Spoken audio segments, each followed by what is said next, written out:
ہم سب نے کیا کرنا ہے، از خود تو نہیں بن سکتے، لیکن یہ طریقہ تو اپنا سکتے ہیں نا۔ تو آج سے ہم نے ان باتوں کا تہیہ کرنا ہے، اور آپ یقین کریں اس کے اثرات ہوتے ہیں، اور جب اثرات پیدا ہوتے ہیں تو پھر معاملات بنتے ہیں۔ تو تین چیزوں کو کرنا، جب یہ تین چیزیں ہماری زندگی میں آ جائیں تو چار چیزوں پہ توجہ رکھنی ہے۔ وہ کیا ہے؟ وہ ٹائم مینجمنٹ۔ میں مسجد جاؤں گا، اتنے بج کے اتنے منٹ میں مجھے مسجد پہنچنا ہے، آپ اپنے آپ سے کر لو۔ آج کل تو گھڑی سیکنڈوں منٹ بتا رہی ہے، یار اتنے بج کے اتنے بجے مجھے مسجد پہنچنا ہے تو میں یہاں سے اتنے بجے نکلوں گا۔ اتنے بجے ٹائم مینجمنٹ۔ دوسرا کیا ہے؟ ڈسپلن۔ کہاں جا رہے ہو؟ مسجد جا رہے ہو یا ہوٹل جا رہے ہو یا پارک میں واک کرنے جا رہے ہو؟ ڈسپلن کیا ہے؟ مسجد جانے کا لباس جو ہونا چاہیے وہ مسجد والا ہونا چاہیے، جو پارک کا لباس ہے وہ پارک میں ہونا چاہیے۔ لیکن اگر پارک کا لباس پہن کے مسجد چلے جائیں تو کیا ملے گا؟ جو ڈسپلن کے خلاف ہو گیا، اور جو ڈسپلن کے خلاف ہوتا ہے وہ صحیح نہیں ہوتا۔ آپ سب سے یہ اس کو ہم تو ڈسپلن کے خلاف ہیں، جو کرو کیا کر سکتے ہو؟ جا کے دیکھیں ہمارے مساجدوں میں، میں کہہ رہا ہوں 80% کی ٹوپیاں ہی نہیں ہوتی۔ جمعے کا دن، عید کے دن تو خیر 90 بھی چلے جاتا ہے، لیکن جمعے کے دن بھی 80 کے سر پہ ٹوپیاں نہیں ہیں۔ کیا مطلب ہے یار؟ نان ڈسپلن ہے۔ ایک تو جا رہے ہو تم اللہ کے دربار میں، اوپر سے انڈسپلن جا رہے ہو، پنش ہوگا نا، تو پنش ہو رہا ہے، لعنت بڑھ رہی ہے۔ جس لیے خدا کے لیے جو کر رہے ہو اس کو اسی طریقے سے کرو۔ آپ سب سے درخواست ہے کہ ڈسپلن، کیونکہ با ادب با نصیب اور بے ادب بے نصیب، یہ محاورہ ہے نا۔ با ادب ہوگا تو وہ نصیب اس کا جاگ جائے گا، اور بے ادب ہوگا، بڑا پڑھا لکھا ہے، بڑا فلاں ہے، لعنت مبتلا ہو جائے گا۔ تو ٹائم مینجمنٹ، ڈسپلن، اور تیسری کنسسٹنسی۔ انہیں ایک دفعہ چلے گا، دوسرا ایسا نہیں ہونا چاہیے، کرتے رہو۔ کنسسٹنسی سے جو کام ہوگا اس کے اندر رزلٹ ہوتا ہے، اور ٹارگیٹ تو میں نے آپ سے پہلے ہی بتا دیا، وہ اللہ ہے، اللہ کی رضا ہے۔ تو یہ چار چیزوں کو آپ نے لائن اپ کرنا ہے، دیکھنا ہے زندگی میں، اور اگر یہ چار چیزیں یہ آ گئیں تو تمہیں اللہ کی رضا سے کوئی نہیں روک سکتا، اور وہ پھر اللہ تمہیں دے گا کہ تمہاری نسلیں بھی مزے کریں گی۔ ورنہ اگر نہیں ہوگا، اللہ معاف کرے، وہ پریشانی ڈالے گا کہ نسلیں تباہ کر دے گا۔ اور یہی دیکھنے میں آ رہا ہے کہ نسلیں تباہ ہو رہی ہیں، بننی نہیں، بننے والی کہانی تو کچھ اور ہے یار۔ تو بہرحال ہم اور آپ یہاں پہ اللہ کا شکر ادا کرنا چاہیے سب سے پہلے کہ اللہ تیرا احسان ہے، آپ نے ہمیں یہاں بٹھا دیا۔ لیکن اس کے بعد جو دوسرا سٹیج ہے، بھائی کبھی کبھاری صحیح، اگر واقعی اصلاح چاہ رہے ہو تو تھوڑی دیر آ کے بیٹھو، بات کر لو، تم بات کرو۔ کبھی تو سن رہے ہو نا، مجھے کیا پتا کیا ہو رہا ہے، یا کسی کو نہیں پتا، لیکن جب کہتے ہیں ڈاکٹر کے پاس جاتے ہیں، حال پوچھتا، بھائی حال بتاؤ، وہ حال کے بنا پہ دوائی دیتا ہے نا، یہ شکل کے بنا پہ دیتا ہے نہیں صاحب، حال بتاؤ۔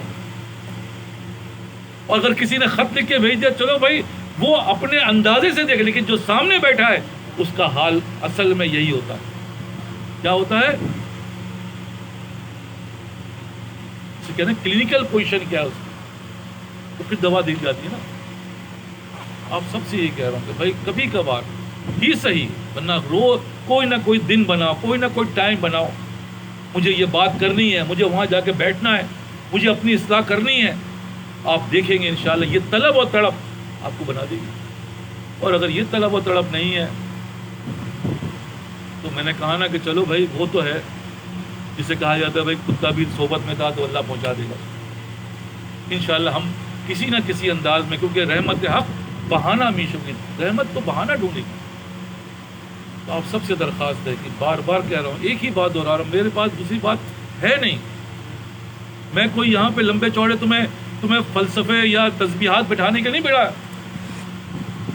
ہم وہ لوگ ہیں جو اللہ کا شکر ہے زیادہ تر نمازی ہیں، حاجی ہے، پتہ نہیں کیا کچھ ہے، لیکن دل نہیں ہے، اور دل کو بنانا ہے، اور دل کو بنانے کے لیے یہ باتیں کرنا لازم ہے کہ بھائی تھوڑی دیر بیٹھو بات کرو، اور بات سے جب انشاءاللہ اللہ تعالیٰ اس کو کیا کرتا ہے، کیونکہ اصلاح تو اللہ نے کرنی ہے. شفا کون دیتا ہے؟ اللہ دیتا ہے یا ڈاکٹر دیتا ہے؟ شفا تو اللہ دیتا ہے، لیکن طریقہ تو یہ بتایا بھائی اس طریقے سے شفا ہوگی. تو طریقہ ہی غلط ہے تو شفا کہاں سے ہوگی؟ بس خود ہی خود دیکھ کر یار خود ہی خود پرسکرائب کر دیا، کبھی شفا نہیں ہوگی. اس لیے عرض کر رہا ہوں یہ بہت باریک باتیں، اگر ہم نے اس پہ عمل نہیں کیا تو وہی بات ہے کہ بھائی ہم سے بڑا خسارہ ہے. لب باں مطلب سمندر کے پاس پانی، دریا کے پاس پیاسا مر جائے آدمی، کتنی بدقسمتی کی بات. یہاں تک پہنچ گئے نا، بھائی اس سے آگے بڑھنا. دیکھو ایک اسٹیپ اور آگے بڑھو، اب اس سے اور آگے. ارے ماشاءاللہ تم ہو گیا، اب دوسروں کو فائدہ پہنچاؤ، اب دوسروں کے لیے کام کرنا ہے. تو اسٹیپ بائی اسٹیپ ہے یہ. خود ہی کھا کے مر گئے تو کچھ بھی نہیں ہے، بلکہ اللہ ہمیں ایسا بنائے کہ ہماری ہر چیز سے دوسروں کو فائدہ پہنچے، وہ کامیاب ہوا. اس لیے اب وہ آخری حربہ جو میں بار بار کہہ رہا ہوں کہ ہم اس کو اپناتے ہیں کہ دعا کرتے ہیں اللہ سے. اور دعا میں بھی بار بار کہہ رہا ہوں بھائی دعا کا مطلب ہم نے رسمی بنا دیا کہ دنیا ختم ہے، بس دعا مانگ کے چالی ختم. معنی ہی نہیں پتہ، نہ دل کو ہی ہے نہ دماغ کہیں اور. لیکن دعا کا مطلب الفاظ اپنے اللہ کے سامنے پیش کرو، گھما پھرا کے وہی بات ہے. کوئی بات ہے جیسے کرتا اللہ سے، یا اللہ یہ مسئلہ ہم نے تو ایسا سنا تھا، یا اللہ تو ایسا ہو گیا، یا اللہ میں تو یہ کر رہا تھا لیکن ایسا ہو گیا. یہ دعا ہے، یہ دعا تھوڑی ہے جو ہم رسمن کرتے ہیں. دعا تو دل کا ہے. ایک ہی بات کو، یا اللہ میں پھنس گیا، یا اللہ میں کہاں جاؤں گا. جا کے کسی سے بات مسئلہ حل کرواتے ایسے ہی کرتے ہیں. یا اللہ اب یہ تو میرے بس میں نہیں ہے، اللہ یہ تو، یا اللہ یہ کیا اولاد برباد ہو رہی ہے، فلاں معاملہ خراب ہو رہا ہے، یہاں یہ ہو رہا ہے وہاں یہ ہو رہا ہے، یا اللہ مجھ سے. آپ جیسے جیسے یہ باتیں کریں گے نا، اندر کی کیفیت تبدیل ہو جائے گی. اور جب وہ کیفیت سے بھی مانگو گے تو اللہ کہے گا ہاں بھائی کر دو اس کا کام. تو یہ طریقہ ہے ہمارے بزرگوں نے آسان. تو یار باتیں کرو، جو کر رہے وہی کرو نا یار، اور کیا کرنا ہے. لیکن یہی کرو، یا اللہ میں تو پڑھ رہا ہوں، یا اللہ لیکن یہ فرق نہیں پڑ رہا. یا اللہ یہ کیسی پڑھائی ہے میری، یا اللہ یہ کیسے معاملات ہیں، یا اللہ انقریب موت آنے والی ہے، کچھ پتہ نہیں کس وقت مر جاؤ. لیکن یا اللہ اس حال میں کیا تو بڑا نقصان ہو جائے گا. نبی نے یہ دیکھو یہ حدیث سنائی ہے بنا کے، آپ قرآن میں یہ لکھا یہ لے، یا اللہ میں تو پھنس گیا. لیکن آپ کون نکالے گا اس کو؟ یا اللہ آپ ہی نکالیں گے، آپ رب ہیں، آپ مالک ہیں، آپ قادر مطلق ہیں. دیکھو کیسے نکالے گا. دعا کر لیتے ہیں. بسم اللہ الرحمن الرحیم.